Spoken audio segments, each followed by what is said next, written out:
I'm going to decide how I'm going to restore the frame of this 1994 Suzuki Quad Runner 250. It's in pretty reasonable condition. It's only got a lot of dirt on it and surface rust. The engine's been completely rebuilt with an oversized piston, so it should run very well now. The frame needs to be cleaned up and painted. This project was abandoned by the previous owner around 4 years ago and left in an open shed. When he advertised it, this quad bike was barely recognisable. With no cylinder head and a bent conrod, it looked like a pile of junk. So the frame or chassis of this bike, rolling chassis of this bike, had bits stripped off it. I want to take more of the peripherals off the bike.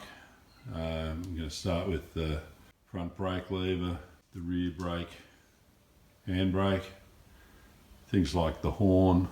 I may remove all of the hydraulic brake lines from the front brakes, the fuel tank, the pneumatic fan's just obviously laying in there at the moment. I just want to get the chassis. I'll take the front bumper off, basically everything that unbolts from the frame. Perhaps except the wheels, because I'll then want to wheel it outside. Give that bash plate on the bottom a good wash. Probably pressure wash first. Getting the last of the shit off the bloody thing. And underneath it all, it's looking pretty good, to be honest. So I even found the plastic Suzuki bumper for it laying in it. None of the rest of the plastics are any good, but we've got a bumper piece. I've got the quad bike strung up at the rear at the moment. The way I do that is I lower the hoist down a couple of feet, tie a rope to it, and then put it up again. My truck's up there, so it goes up and down in the process, but that doesn't matter. I've removed fuel pump, brake, and both the brakes, hydraulic lines, the little plastic stays that go on here and come up this way, both sides. It's just getting the frame back to a bare frame effectively. I've got the fuel tank just hung in there with cable ties at the moment. I've removed the pedal rests across there. One of those bolts was seized in there. I couldn't get it last time when I was dismantling things. I put some of my Yield spray on it and used my big impact on it, and it came out, so it's out of the way. And then round the back, the reason I had it hooked up was I removed that long tow bar that was on this, but it was welded to the tow bar plate, which I've removed with the tow bar.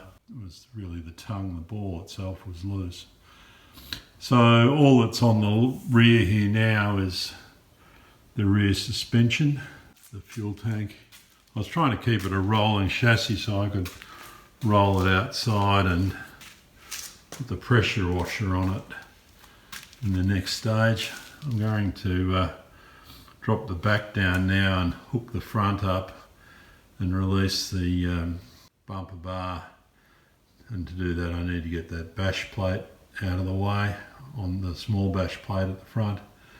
And then if it's hooked up high enough, I may well be able to get to the bolts holding that long bash plate on, and I'll get that removed before I try and pressure wash.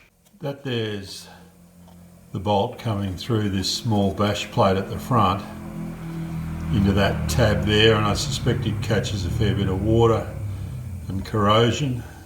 So on both my other bikes that bolt sheared off and I needed to remove the stub of the bolt. This one hasn't sheared off at this stage, it's still there, but before I shear it off I'm going to try a bit of heat on it. I lost my lighting there, I moved a little bit, it came back. Hopefully wind the bolt out now while I still got a head on it, rather than trying to frig around and get it out after it shears off.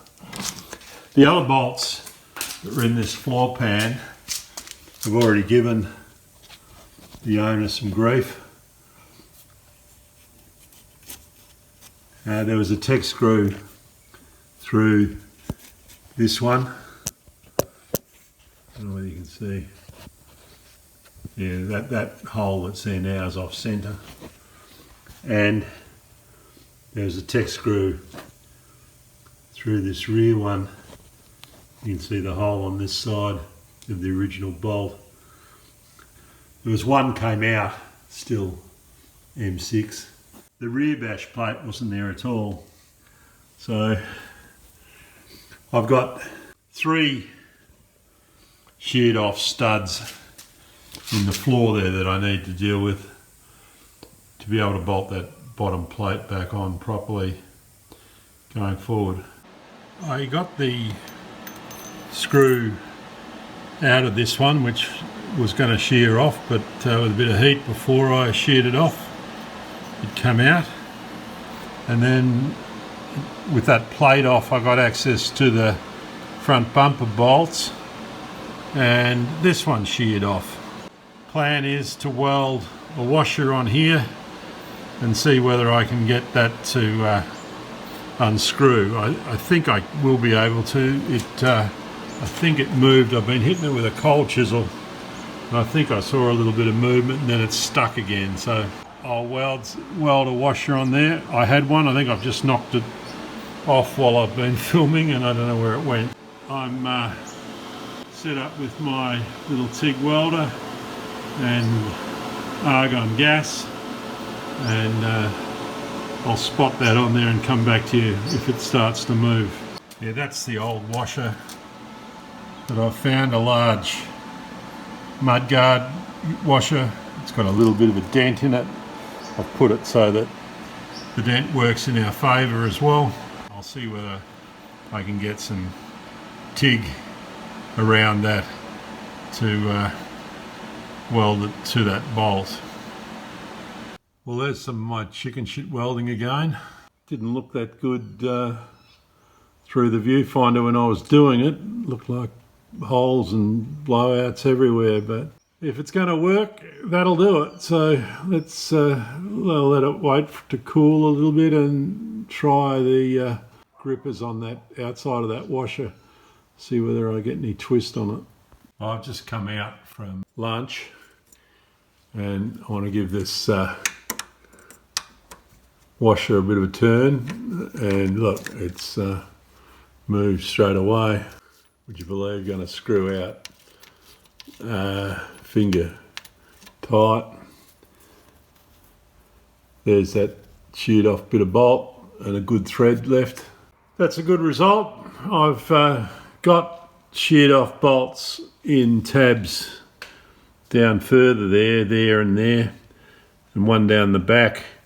I think these front ones and one down the back both had a Tech screw put in next to the old sheared off bolt to hold the floor pan on. Only one bolt down the back there was original and it came out unscrewed okay. So there's 3 more tabs that need attention.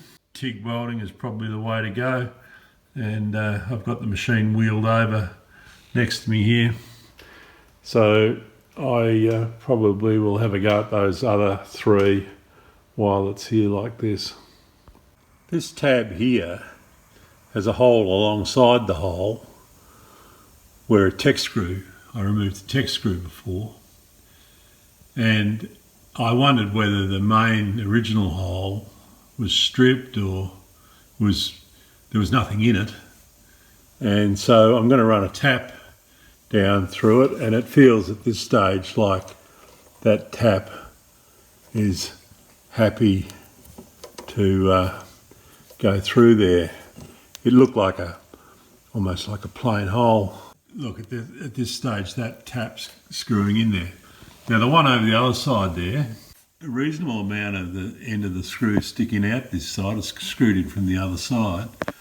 Now I could weld to that, but what I'm going to try first is to heat this with the propane torch or the MAP gas torch and get that really hot.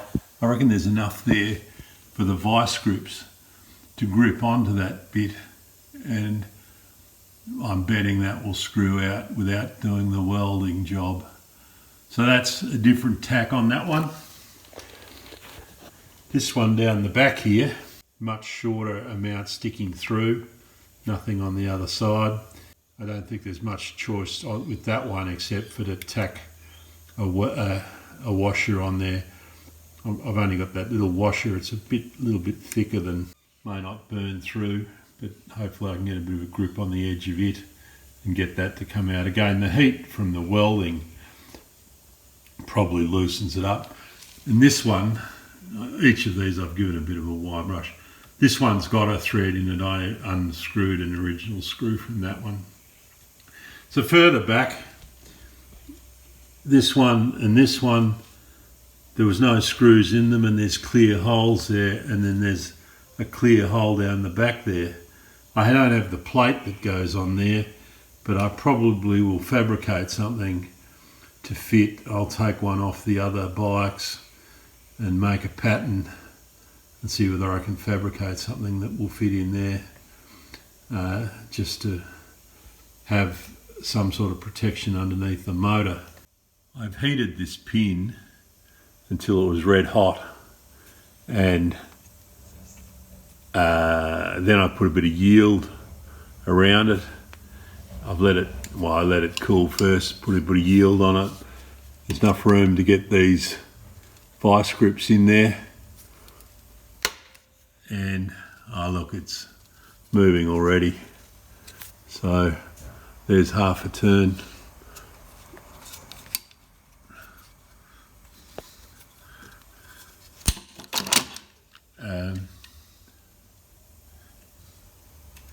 And look, coming out finger tight. So in there hard enough to shear off, but not hard enough to stay there.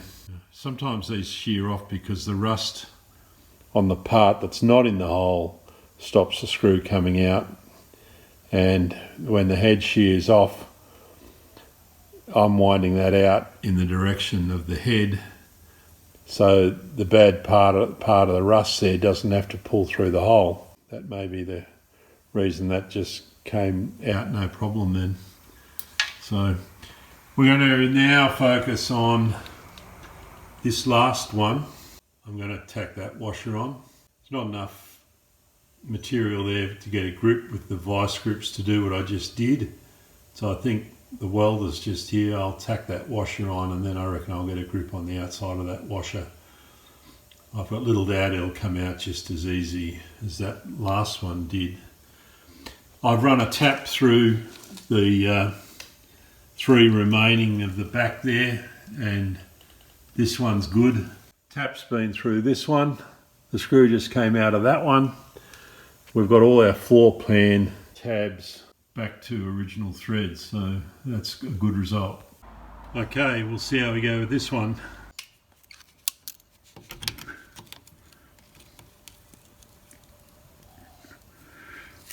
There we go.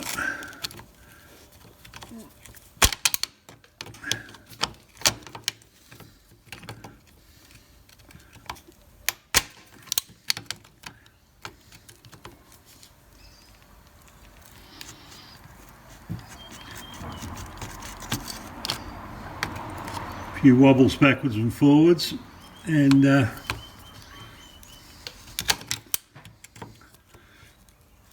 it's coming up.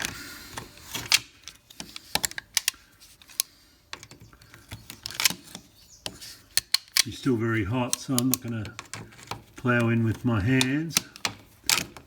We got only about 4 turns and it'll be out.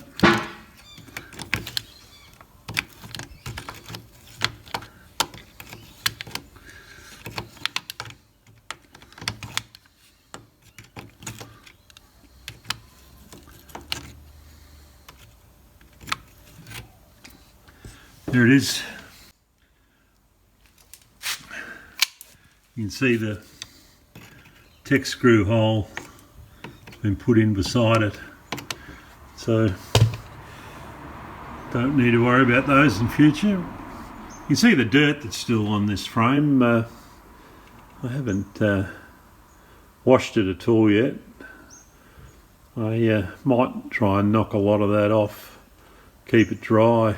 I was going to wheel it outside and I'll give the whole thing a pressure wash. I'm sitting here pondering what to tackle next and how far to go with this frame. From what I can see, it's in pretty good nick. It's just filthy. It's got rust, but it's pretty much just surface rust. It would clean up real nice if it was done properly. I was thinking that I could have done a little bit of a Dulux restoration by giving a bit of a spray over some of these tubes after giving them a wash. The rust probably needs knocking off properly with a wire wheel and then probably neutralised. And then some, I've got black galv paint that would protect it pretty well. To do that properly, it really needs everything stripped off this frame.